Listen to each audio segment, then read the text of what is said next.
eagerly anticipate an insightful discussion on the role of global partnerships in driving innovation and fostering growth. We welcome you all to Huddle Global 2024.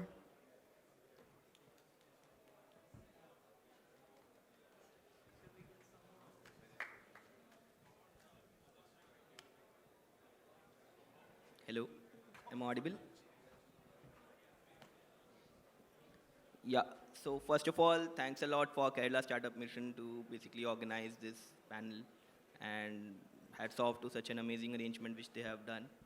Uh, so basically, this panel is about fueling innovation through cross-border collaborations. So as we know, am I audible clearly? Perfect. Yeah, maybe we can close that door. Uh, that would cut off some noise. Yep. But I think people can, those who want to come will definitely make their way here. If we can prevent people going out.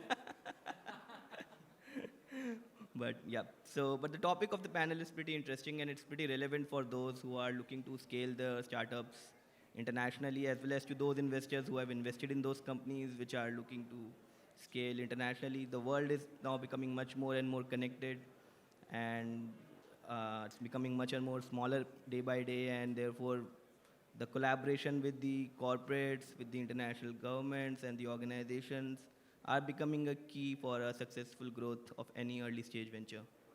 So basically, that's what something which we are looking to explore today. And we have some great panelists out here. So basically, we will like to start with an introduction of each of you. So Mr. Avnish, if you can elaborate a bit about your experience, that would be great. Good afternoon, everybody. My name is Avnish Sabharwal. I am the managing director of Accenture Ventures, which is the investing arm of Accenture. We basically partner, invest, and acquire deep tech and deep science startups. So very happy to be here as part of the panel. Good afternoon. Good afternoon, everybody. My name is Unnikrishnan. I manage the developer programs for NVIDIA. NVIDIA is an accelerated computing platform technology company. We invented the GPU, and then on top of that, we invented stacks which support multiple domains and can accelerate the domains. We are currently a platform which is used by any computing requirement across the globe, particularly with AI coming in, we have become the de facto platform for AI. We have transformed ourselves into a full stack AI company. My role in this region is to enable and empower the developer across all spectrums of the developers. We have multiplicity of programs to support that. One of them is focusedly to support the startups in the region. We have a virtual accelerator to support that called Inception. Within that program, we onboard you as a startup. It's a free membership program, and then we support you with enablement technology on our platform so that you can get to do what you want faster, bigger, etc. And then we enable that with you for both the teaching enablement of that, handholding of that, and then support you with rebates and preferred pricing on our partners' systems and or our systems, extend you free credits from our partners like AWS, GCP, etc. And then enable go-to-market for you across the world. We have around 20,000 plus startups in that community, and it's ever growing. And India is a big base with around 2,000 plus startups. I have my colleague here also join me, Pratik. So if any of you are interested in joining the program, please welcome. I'll be around here. Thank you. Thanks a lot, Uni, for such an amazing introduction. Venkat, if you would like to introduce yourself. Good afternoon, everyone. My name is Venkat. I run a startup called Vinculum. We're a omni-channel SaaS product company. If you're shopped on Instamart or if you're shopped on Nykaa, you're basically shopped on us or used us. But I have built, this is almost my previous life in a way, but I was an early employee of HCL Tech, and I have registered and grown HCL in multiple countries in Asia Pacific. First employee or second employee in many countries. I've stayed and lived in practically every part of Asia Pacific. So yeah, those are some elements I'll bring in from my knowledge base in the discussion today.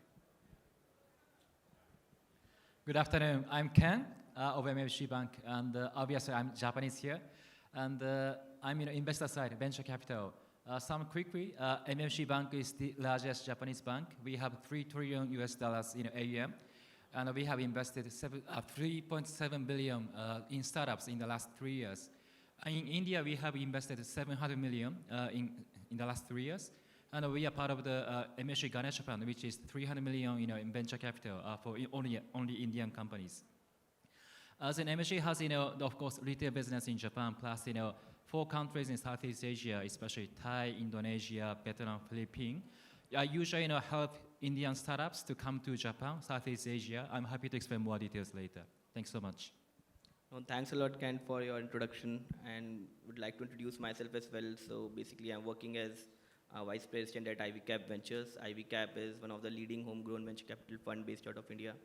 We typically invest in early stage startups from seed to Series B stage, when our sweet spot is at Series A stage, where we write typically $6 to $7 million checks. And we basically invest across sectors, and from anything from consumer to enterprise SaaS to deep tech, pretty much everything we have done. It's more than a decade-old firm, started in 2012, and right now we are deploying from our third fund. So that's a bit about us. So just to basically set more context to this topic today, so I would like to first of all start with Mr. Avnish and understand his experience of basically working with startups who are basically looking to scale up cross-border fashion, basically how they have, how these startups they have worked with who are either scaling up in US or Middle East, and how Accenture Ventures have been helping them so far. Thank you, Aashish. So, in terms of what we have done, we basically, in my team, help startups from India go global, and we help the global startups come to India, right? And that's the basic collaboration model which we have built. So, over the last maybe 10 odd years, we have taken 1,200 Indian startups global, and a number of them are now. Some of them have become unicorns. Some are what I call soonicorns, just about to become unicorns. And we have brought a significant number of global startups to India as well. To name a few countries we work very closely with, Israel, because of the connection with deep tech and deep science. Then we have very strong collaboration going on with Swissnex and Business Finland, UK, obviously the Silicon Valley. So we try to bring those startups to India, but the more important thing is that how do we give the opportunity and platform for Indian startups to go global? And this is we are able to do this because first of all, India is the global delivery hub of Accenture, right? You might not be aware, but in India, Accenture has 350,000 employees. So all the Fortune 500 companies, Global 2000 companies are serviced from the India hub. And that gives the opportunity for team like myself to connect the Indian startups with the global teams which are visiting India for their delivery and for other sales opportunities. So that has helped us significantly, and the ventures team basically acts as a bridge maker between the global clients of ours and Indian startups, right? So by being the bridge maker, we are able to significantly address the cross-border challenges which are there for startups. For example, the first big challenge is that the clients globally would like to work with a recognized brand, right? They would like to know that if they are working with, let's say, a disruptive startup, that startup will continue to exist. As you would know, 95% of startups fail. So the client needs to have the confidence that the startup will exist and that their solution, which they are bringing, is scalable, also has security of the kind which a big MNC would like, and that their integration with the legacy systems of the client is not that difficult. So these are some areas where Accenture is able to address. Because when we work with our startups and clients, the client has only one neck to choke, which is Accenture, right? So they are not bothered, nor they are alarmed that they have to work with multiple small startups. Accenture basically takes the full responsibility of delivery from a small startup. That also helps our startups because sometimes they are asked by the client to sign, big kind of liability clauses, which a small startup finds it very difficult to sign. But with working with Accenture, they are able to avoid that. So these are few things which we have been doing. I think the most important thing is that we have mobilized local ecosystems in each of these countries. So 24 countries, the Accenture Ventures program is running, and we have very deep connects with the ecosystems of those countries, as is in India. But globally, we are looking at that how can a corporate like Accenture be an orchestrator of ecosystems and not just a participant in the ecosystem. And I think that's something which a corporate has the responsibility to do that. Thanks a lot, Mr. Avnish, for such an amazing introduction to what you guys are looking to do. Now moving on to Mr. Oni. So, Mr. Oni, basically, if you see, Gen AI is a field which has made the most amount of waves in last 3-4 years. I don't think there's any investor out there in an ecosystem who has not taken a bet on this field. There's so many companies coming up out there, and I think NVIDIA is the name which everybody knows, which has made the highest amount of name and I think highest amount of market cap valuation also in last 3-4 years. So everybody which is a budding startup is always looking up to NVIDIA for any kind of support. So we just like to understand from your perspective, how are you helping and how are you looking to help any startups from India to scale globally, and what all things you basically help them provide? Sure. Thank you, Aashish. So let me take a minute to sort of put a little bit context to this so that I don't know how many of you are startups here. It's such a small group. Probably we can make it a little bit more interactive. How many of you are startups in this group? It's a pretty small number, 4, 5, right? But this is equally applicable to anybody and everybody, particularly IT services companies, venture capitalists. Anybody would be able to take advantage of what generative AI is bringing in front of us, right, as individuals also. But if you abstract it down into granularities which we can understand, what's happening is the underlying software development environment has changed. We are now in software 2.0. The manufacturing of software, development of software, which was driven by a technologist who understood the language of the computer, could translate a business problem into that language and program it up for the computer, is no more the way we will be continuing to do software moving forward. In software 2.0, machines will code for us. We will probably reformat, re-abstract that out, but the developer would be the guiding force, and everybody has an opportunity to become a developer.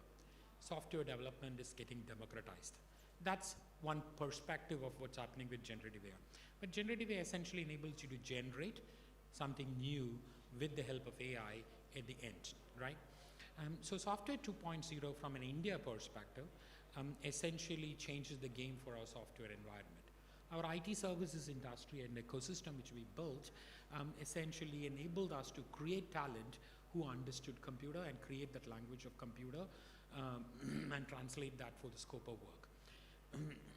We grew that with the capacity for us to provide an arbitrage on that with the value proposition of location which we are in and talent availability which is there. But with AI, our opportunity for us is to create AI, become the producer of AI. And we are fortunately living in a country which has produced the biggest biological intelligence in the world, you and me, right? Our mothers know how to train you and me, which is essentially the way AI is getting developed now. We are training a neural network to do our functions. And that pace of that training environment and understanding of that neural network, rather the neural network's capacity to understand that across modalities is improving. So if the language model understands language and understands it in its essence, just like you and me have understood, it can generate new content. It can understand the context which you are asking it, remember the context like you and me, and is able to reproduce new content, just like how you and me would write a new summary or new prose or a new poem. And that capacity is improving as it is going. And then the modalities which it is able to input into it, from normal text to text plus sensor data to text plus video, and the full understanding of video is starting to come, is improving, right? And then the output modalities are also consistently growing, from text to video, text to voice, etc. If you think through this perspective, essentially, we have democratized the capacity for you to build software, and that has two components to it. One is the marginal cost of software development decreases and reduces. Now, in any business, any environment, when the marginal cost of something reduces, it is a disruptive environment. Think through this. When mobile internet came and marginal cost disruption across multiple industries started disrupting, it enabled us to create an Airbnb. You have an Airbnb which doesn't own hotels, which create that because the marginal cost of acquiring a new hotel and providing that hotel service is abstracted out to zero for that provider of business. It disrupted that industry. Same thing true for Uber, etc. Right? So that's what's happening with software development. And that's an amazing opportunity for India, because we have the talent, we have the capacity to do it, and all the economics which helped us in SaaS build out. Most of you, if you are whether in startup ecosystem or otherwise, understands what happens with the SaaS ecosystem. We are effectively a 40% go-to-market cost advantage compared to any other regions, and we had substantial quality talent which could build the product, quality enable it, and then incrementally we have the capacity to provide critical mass for the SaaS company to acquire customers from India. And effectively you are seeing almost a unicorn born every 20 days in the SaaS environment now. That SaaS environment, software services companies all will transform. In the first phase of the generative AI world, we had companies building foundational models and then applying that to create specific ones. Wave 2 of that we'll start finding, and we are already in that wave 2 very well. You will find agent creation happening across the ecosystem. You will have agent co-pilots for every function. The vertical AI agents will start to rise now. And then in the third phase, you will build this intelligence and agents into the physical components of mechatronics, which is available for us across the world. Physical AI is about knee-deep, we are already in it, about to merge into every spectrum which we have. And once that happens, and it's exponentially higher than the opportunity which we are seeing with AI in the backend currently, and physical AI opportunity is starting to just massively transform the industries across the world. Every industry will transform into an industry which makes their product plus an AI factory, right? And then governments will start understanding the potential of this to provide services for their citizens. You will build infrastructure in country for enabling and producing this. Sovereign AI will become an imperative that the nations will take up. That's the evolution which you will find. So companies who are starting it up understand this wave, provide that force across the border is an amazing opportunity. For other side of it, you look at the India's value proposition, potential to produce AI for you, collaborate that becomes a substantial opportunity. From NVIDIA's perspective, we provide the underlying platform and enablement tools and programs to support you across these journeys. I'm happy to engage in those. India level outlook from us is to enable India to become a net producer of AI. No, just a follow-up question there. So when you say democratization of development is going to be your focus going forward, do you think this democratization going to happen region-wise separately, or it's gonna basically emerge from one particular region and then spread like throughout the world? For example, like social network spread from US, and now we have like social network mostly conquered by few companies only. So Ashish, probably let me clarify. I didn't say democratization of software is our focus. I'm saying that's what's happening, right? Just to clarify. But the growth and evolution wise of that, just put that perspective clear, right?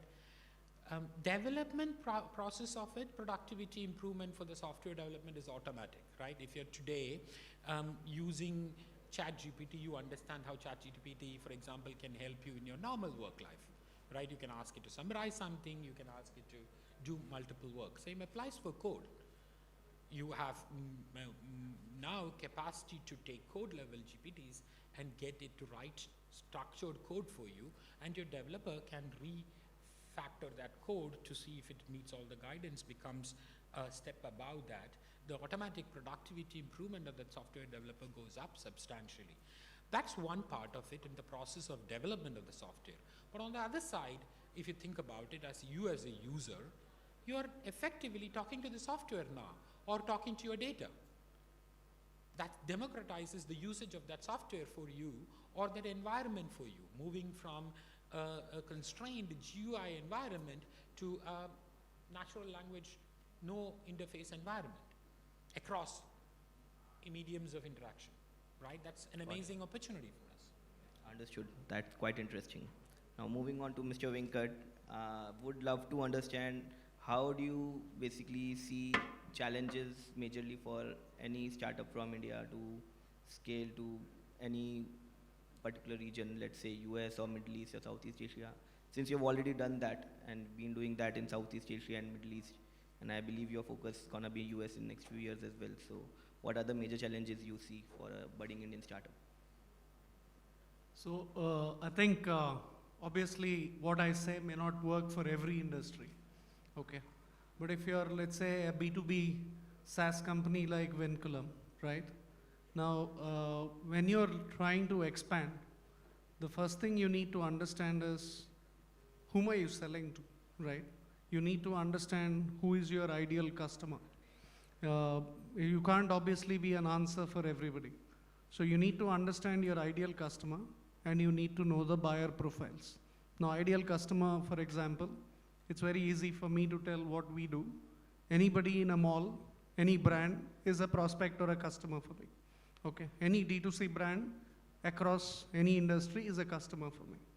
And I work very closely with the ecosystem, so I know ecosystem of logistics companies, retailers, and marketplaces, right? So I know that this is what I need to target. So I'll explain some things which worked for us. There are many ways in which you can do this. There's no golden formula. But one is, there are two people sitting here. IvyCap is an investor for me. So they were an early investor, right? So please identify good investors and partner with them. They will help you to open doors. That's the first thing. The second thing is the other partner which I have, which possibly not everyone knows here. I was a finalist in the Accenture Venture competition. That when I put that saying that I'm an Accenture Venture finalist, so a lot of people then figured out that, okay, these guys are obviously good. That's why they've reached the final in a competition, right? So those are things, please participate, okay? So that you get some accolades. The second thing is, in Singapore, for example, there is a government body called ESG. Now, the interesting thing about ESG is they actually give money to companies in Singapore to improve productivity. So if you're an empaneled software of ESG, the government will officially pay money to buy your software to the people who are local companies in Singapore. Okay, so that's a very interesting thing, right? Now imagine the government is paying for you to be used by companies in Singapore. Okay, so that's one simple method. Similarly, I partnered with two entities in Middle East. One is Dubai Commerce City, which is essentially houses brands. Dubai Commerce City gave me introductions into, there's a Dubai Trade Commission and there is Dubai Commerce City. The Trade Commission set up meetings with 50 customers, 25 large customers and some 25 industry contacts when I wanted to enter the market. So the trade division of Dubai actually set up meetings for me. So I went and met all the people in the market saying, hey, look, we are a player who is very important.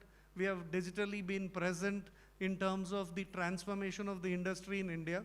We have done, means frankly, I have done practically every phase of the e-commerce and omni-channel journey in India. We've had the opportunity to play, whether it's omni-channel, whether it's quick commerce, whether it is brands transforming for faster pan-India deliveries. We've been part of that journey. So when I did this, immediately I got a bunch of anchor customers in Middle East through the trade commission, okay? And with Dubai Commerce City, in fact, next week there is going to be an announcement where anybody using my software is going to be customs and blockchain ready for the entire GCC. That's because of Dubai, the discussion I had with the Dubai Commerce City, and they integrated me to the customs department there. Try and go to the customs department individually, it's impossible. So, but use these official divisions. I mean, they're actually there to promote business within their country. So make the effort to find that and get those connects and go and build partnerships. This is the offline side of the world, okay? Nothing to do with the AI side of it and the tech side of it, right? But I'm saying you need to do this, right? So to be out there, partnerships with big companies like Accenture, good investors, trade commissions, etc. And they do work, huh? Trade commissions do work. And just like the Kerala team which is setting up beautiful meetings, here they're incentivized to do it. So in fact, the ESG teams are present in India itself. You don't even need to go to Singapore. You can find the people in India to go and set up meetings. And they're very hungry for good startups to find presence in the market. Now the other things, of course, from a market standpoint, if you know your target customers, then partnerships become very easy because you know whom you should partner with, right? Because people who service that target customer becomes you have to write down. For me, for example, if I go back to what I do, so I integrate with all the front-end platforms and marketplaces, right? So any people who implement Salesforce or implement Shopify is a very logical partner for me because I work very closely with them. So I can look at any country and identify these are the immediate top 6 partners I should identify in the market. So I would actually make a list of these guys. AI can help me there. In fact, reach out, draft the emails, and send out the notes, etc. very easily. You don't need to think also too much. You can actually set up a process saying that first mail will go like this, second mail will go like this, third mail will go like this. I ask for a contract copy, what kind of partnerships I should have. ChatGPT will give me the details of this is the kind of partnership you should have. Okay, if I want an advisor, what should be the terms of the advisor? It is available. See, life has become very, very easy to be super productive right now. I mean, I'm talking from the business side of things. You can write the GTM, you can take snippets from every part. I want to enter Southeast Asia country by country. This is my ICP. Help me define a strategy. ChatGPT actually gives you a beautiful strategy. Then you customize it for your own thing, okay? But I'm just saying, think through the pointers of who are these partners. So I'm sorry, slightly longer response, hopefully it's okay. But I'm just saying, you just sit down and make the list of these partners. Again, all digital agencies are partners for me. So I make the list of all the digital agencies. The third thing I do is, these are the leading marketplaces, leading logistics companies. I look at this to be my alliance partnership model. So I've got a universe of 30 people. I'll then either directly figure out a method to reach them, or I'll ask IvyCap for help, or I'll ask Accenture Ventures for help, or I'll ask somebody else who is connected in the market for help, right? So which means you got to absolutely be brutally not worried about the discomfort, okay? Means if you're running a startup, you must be prepared to have 100 times doors shut on you, okay? 100 things you try, one thing will work. You have to be ready for it, and you have to hustle. I mean, huddle is the name here, but I think you have to hustle completely. You have to keep hustling, and you have to be persuasive. You have to absolutely not give up, okay? You have to keep doing this, and some of these will work because you are doing the right thing. And these are the partners. In fact, some of the partnerships I've stuck is something I've done 2-3 years back or 4 years back, which didn't work then, but now they come back and work with me, okay? So these are very, very important pointers, and you have to have a map which you write down from a GTM perspective and say, I need to tick off all this, okay? So I spoke of trade commissions, I spoke of the guys like ESG and Dubai Commerce City, etc. Then the third thing is the kind of partnerships, right? Now, once you have done these ground exercises, then you also with your customers whom you work with in India, not just Indians, okay? I'm saying customers whom you work with, ask for references in your target market. They'll give you a list of friends and references. That's the fourth one. Then find industry bodies in those locations. You will form partnerships there. Lot of it can be done remote, okay? Groundwork of doing this. So actually you have to take out the fear of going into a market. As long as you do the groundwork right and you actually patiently work through it, it will actually give you the results. Frankly, any market can be opened as long as the market has the volume for it. I mean, I don't have fear to go to Japan or Korea.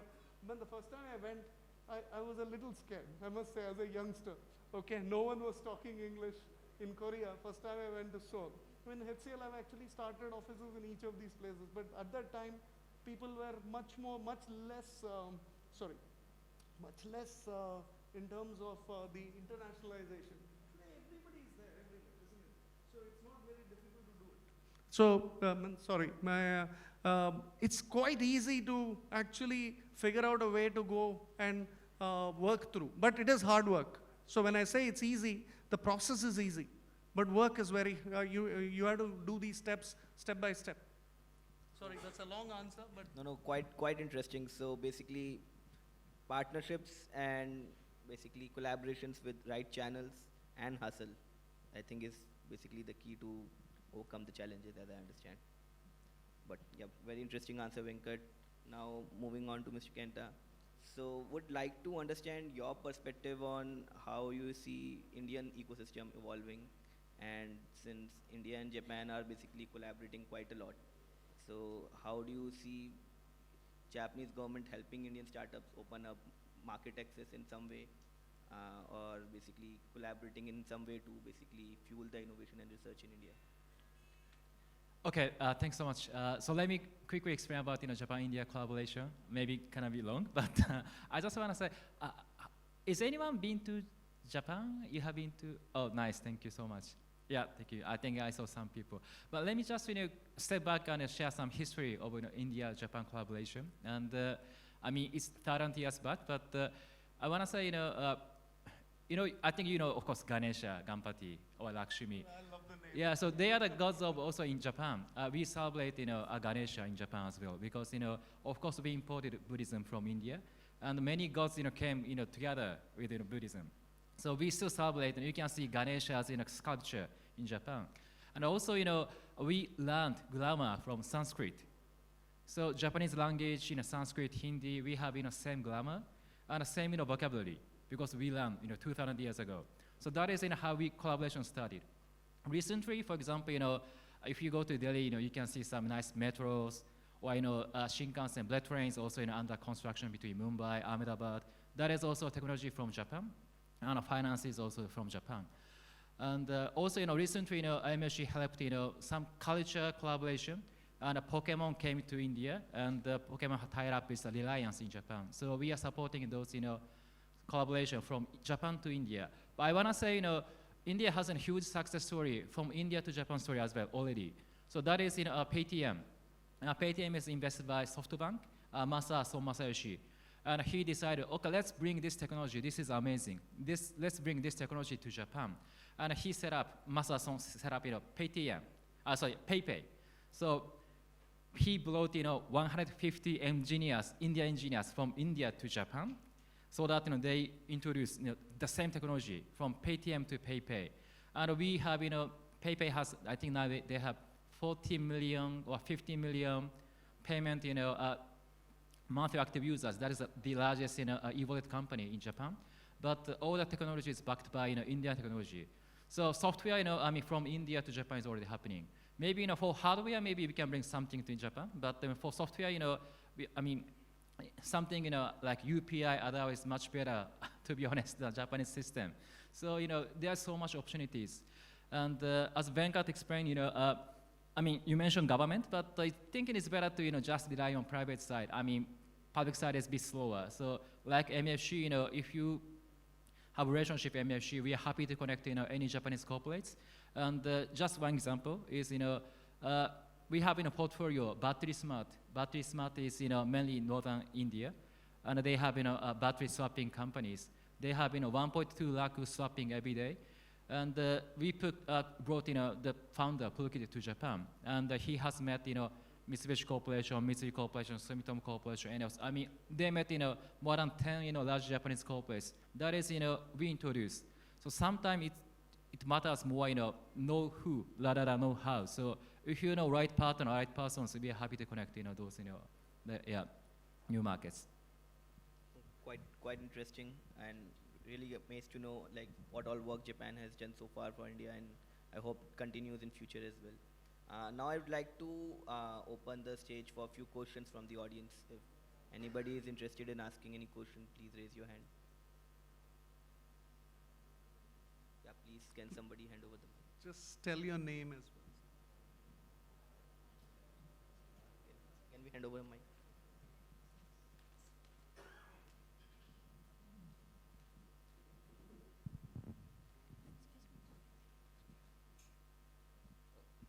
We'll come to you after this question.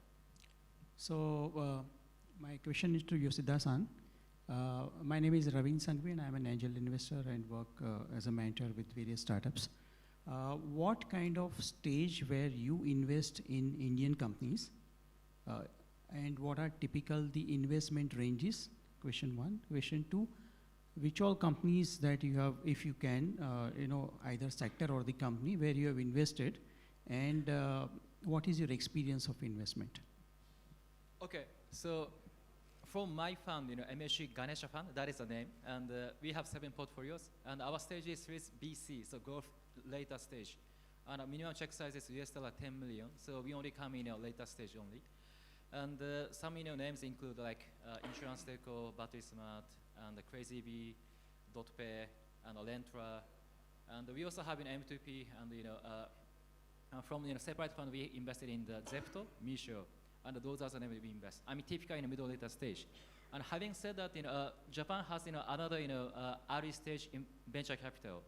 Typical name is BNext, Beyond the Next Ventures, and Incubate Fund, and Global Brain, or Dream Incubator. So Japan has many early stage venture capital. And we cover middle stage, and there are so many other Japanese for early stage. So collaboratively, jointly we can invest from early stage until later stage. How many such ventures in the early stage investing here from Japan? Are they like you here? Are they also here the early stage funds? So yeah, this is also here in Bangalore mainly, and I don't know how many, but they have more, I don't know, more than 50 or 100 million, 100 portfolios, I'm sure, collaboratively, jointly. And for the experience, I'm quite enjoying.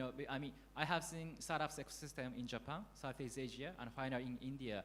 But of course, India has the biggest TAM and growing, and especially I like the talent. I like founders' quality.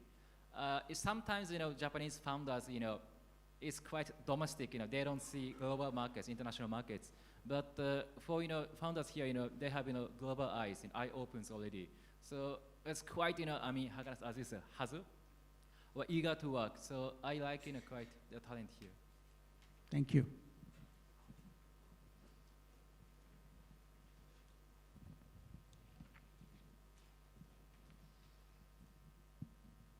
Hi, my name is Vivin. I'm from Neurify Technologies. In this era of LLMs, LAMs, and AGIs, we are trying to build multilingual LAMs and AGIs. So the biggest hurdle for that is training models, training billions and trillions of data on models. So for that, our biggest hurdle is GPUs, where we need A100s and H100s. You know how costly it is, and we are not, we can't afford to rent it also. So is there any way NVIDIA is providing so that we don't need to depend on funds to train models, sir? You're in a startup? Yes, sir. What is a startup Neuri- about? we are building multilingual LLMs, LAMs, and AGIs. Our vision is quite in the future. Our AGIs has not yet come yet, but we are trying to do it. I'm looking forward. We have a program for startups called Inception, which enables you a bunch of benefits, including cloud credits. We offer through our partners around $350,000 of Google Cloud credits, $100,000 of AWS credits. We offer you discounted this thing on GPUs and our software stack. Incrementally, we are building capacity in India and obviously also capacity with the hyperscalers, but capacity in India enables you to get it at faster, cheaper cost, and also capacity for data localization as is required. That's your direct answer. But beyond that, let me give you a perspective on the cost factor which you have mentioned also, right? See, the underlying cost of compute which we are giving you is far, far less cost than what you would do otherwise in accelerated, non-accelerated computing environment. So cost is already down, right? Just to give you an understanding of that, when the workloads are moving into generative AI, you are actually producing that AI's output at the point of where you want it. You are no more pulling the data from the backend and delivering it to the front-end query delivery and then or predicting it out. You're generating that. Generation needs you to have the right content, right capability of compute at the backend. For that, you need to train that neural network and get it ready for that, fine-tune it to the extent which you want, and then you are inferring on that model in a customized, tightened manner to deliver that inference to you at the point of your intercept to it, right? Either on the edge or on the cloud, or a combination of that. Just two levels of abstraction on this. If you wanted to do that and build an autonomous car today without technologies like accelerated computing, you would literally need to have a truck behind it. Your car will have a truck behind it which will carry the data center for it. You get the picture? Yes. And that's not what's happening now because of the technologies which we enable and provide, right? That cost would be multi-million dollars. This cost is $100,000 to $50,000. So no cost higher when you think about that. Same thing applies for inference. So you're on the right path. Focus on optimizing that, build the LLMs. Now the business models are still supportive. Our startup enablement programs will really support you. Yeah? Thank you, sir.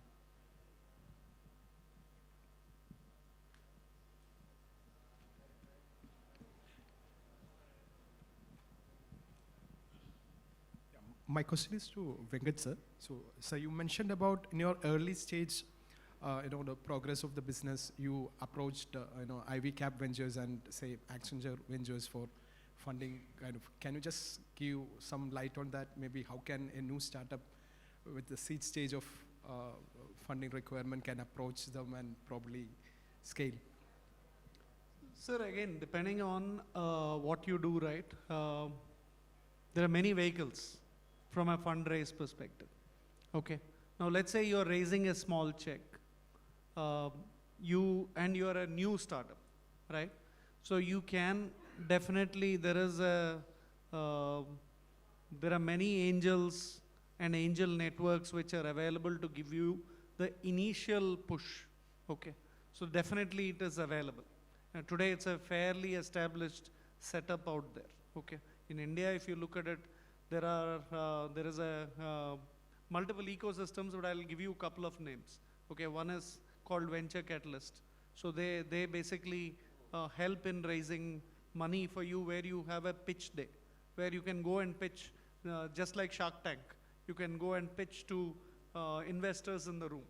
Okay, so typically you will get immediate, within a month you'll be able to raise money. Similarly, there is something called Best Vantage, which does a similar Shark Tank kind of a thing, and they really hustle and they're very connected. And Indian Angel Network has been around for a long time. Okay, so these are some forums in which you can definitely get checks in from this. The second thing is there are accelerators which are available.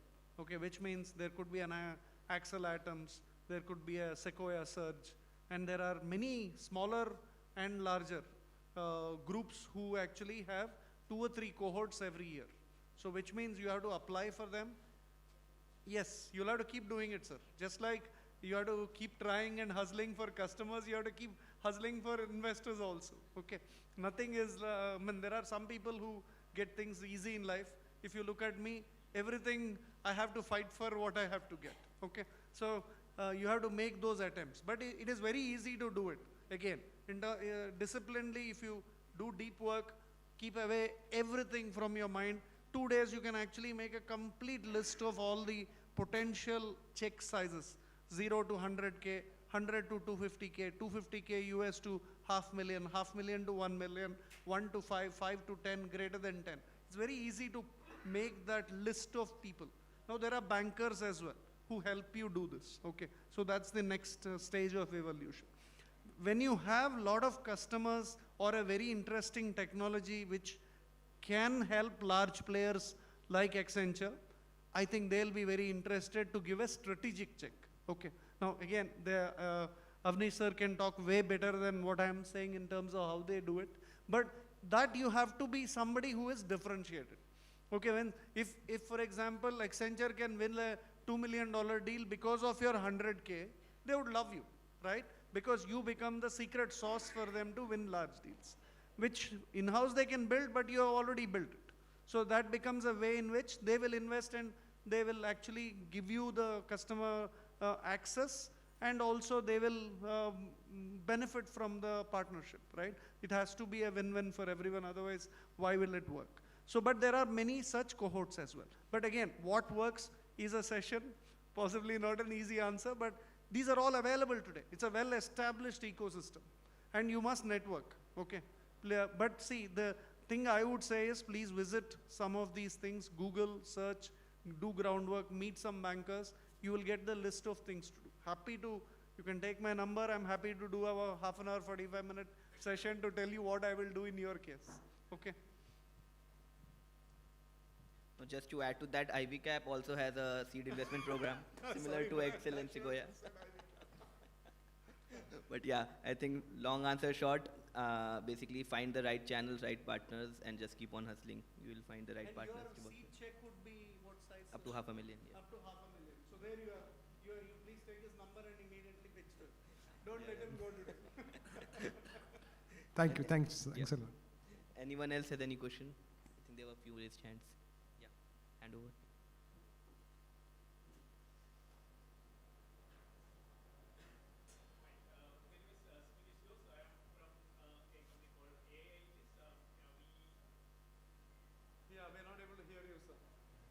Hi, my name is Smithish Jose. I am from a company called IvyCap. We are an AI research company. We build AI technology platforms. My question is to Avinash and Unni. What are the various channels through which startups can reach out to you, and what are the respective programs you have in respective companies? Mr. Avnish. So, from an Accenture perspective, we basically have a rolling program. So we don't run any cohorts or we don't run any structured program because we are just focused on solving problems of our clients working with startups, right? As part of that, we have what we call an open innovation initiative. As part of the open innovation initiative, we are constantly scanning startups, both in India and outside, which can help us address some very tough business and technology problems of our clients. In terms of how you want to reach to us, you can find me on LinkedIn. It's the easiest way. Thousands of startups have connected with me. So you will find me on the LinkedIn. You can drop me an email on that and say this is what our product is. Again, for all the benefit of all the people who are sitting here, and I think Venkat gave a great response already on my behalf. But Accenture is very focused on a particular kind of startups, right? We don't work with every kind of startup. We want deep tech, right? Deep tech means that there should be a IP or a product or a platform which has been incubated over several years and has the ability to disrupt an entire industry or business, right? That's our definition of deep tech, protected by patents. Second is deep science. So in areas like new materials, nanomaterials, genomics, in silica bio, in silica chemistry. See, you have to realize that Accenture is the world's biggest technology company. So if it is a very small or a very business as usual technology, our software developers can build it overnight. So when we collaborate with startups, or when we fund a startup, or when we acquire a startup, we are looking for something which is very disruptive, which Accenture does not have it today, or it will take us 6 months to build it. That's the most important criteria for us. From NVIDIA's perspective for startup enablement, we have a worldwide program called Inception. Inception is a virtual startup accelerator. What we do underneath that is enable and empower you on our platform technology so that you can build what you want and leverage it on our platform so that you can get to build it the way you want it, and then can do faster, bigger, and better than what it would otherwise have been able to do. So anything to support you in that journey is part of that program. We take any startup which is less than 10 years into the program. If additionally extend learning benefits to that startup using our IP called Deep Learning Institute, which enables learning journeys for multiple pathways of technology areas, including AI. We give credits on that. Then we give you preferred pricing on all stacks from NVIDIA, including the GPUs, and also from our partner products. On the cloud credits part of it, we are tied up with a bunch of our partners, including AWS, GCP, and incrementally local cloud service providers. We give a credits to you for that. AWS credits around 100,000 currently, and GCP credits around 350,000. We then enable you with go-to-market support based on the state of your go-to-market real capacity across the globe. And incrementally, we have a sister program called Venture Capital Alliance, where we onboard venture capital companies into that program. And then if you ask it as a benefit, then you as a startup can put your pitch into the program, and it will give access to all the Venture Capital Alliance members to look at you, and if they're interested, they'll reach out to you. We have almost all the big names of venture capital and growing in the program currently. So cross-stage benefits, and then any platform which we have, like our global conferences like GTC, we did AI Summit here. I'm hoping some of you have heard about it, where our founder had come and talked about it. So those venues give exposure to these startups. So a very well-rounded global program, which is called Inception. And in India, we have around 2,000 plus members on that worldwide, around 22 plus thousand now. These are some of the most incredible startups which has come out of that, including OpenAI. And some of the biggest names which you can think about. Our perspective on this is some of the biggest disruptions which is potentially going to happen across the segments of AI, which is coming, will be part of the core startups which we have in Inception. But our approach is very wide, open. We are a 1,000 flowers bloom approach rather than few flowers bloom. So anybody and everybody is welcome, but please understand the perspective. Biggest value proposition which we are giving you is to potentially leverage our technology for what you're wanting to do. Doesn't mean you need to use it now, or we're dictating that as a condition. But that's where you will get the biggest benefit, because enablement of that platform for you, for example, you're doing it in AI, you're at home. Yeah? Stage and size maybe of no problem with stage. No issues with stage. As long as you're less than 10 years old, we are okay. If you're about 10 years and not really a startup but focused on services, we have a sister program called Connect, which enables you to be in that program as a part of that. There are also same benefits apply, but we are more a one-is-to-many manner there. In this Inception program, we stack the companies strategically. So if they are very strategic and have some conditionalities which we look at for close collaboration, particularly if they are putting software development for enabling with our technology platform, we give them one-is-to-one attention, and otherwise we deliver a one-is-to-many collaborative play. Make sense? You should join Inception. My colleague is here. You can. I think we are almost on time. Any one quick question from audience, otherwise we'll just close the session. Okay, perfect. So thanks a lot, everyone, for being a patient listener, and thanks a lot for all our panelists for sharing their insightful thoughts. I really learned from this session, and I look forward to basically meeting all of you. Thank you. Thank you to our esteemed panelists for your valuable insights on how cross-border collaborations can drive innovation. Your perspectives have added tremendous value to today's discussion. We deeply appreciate the time and effort you have invested in making this session so impactful. May I kindly request you to hold on for a moment to receive a token of appreciation on behalf of Kerala Startup Mission. I would like to welcome Ms. Surya Tankam, the Head and Impact of Women and Mentorship from Kerala Startup Mission, to hand over the mementos.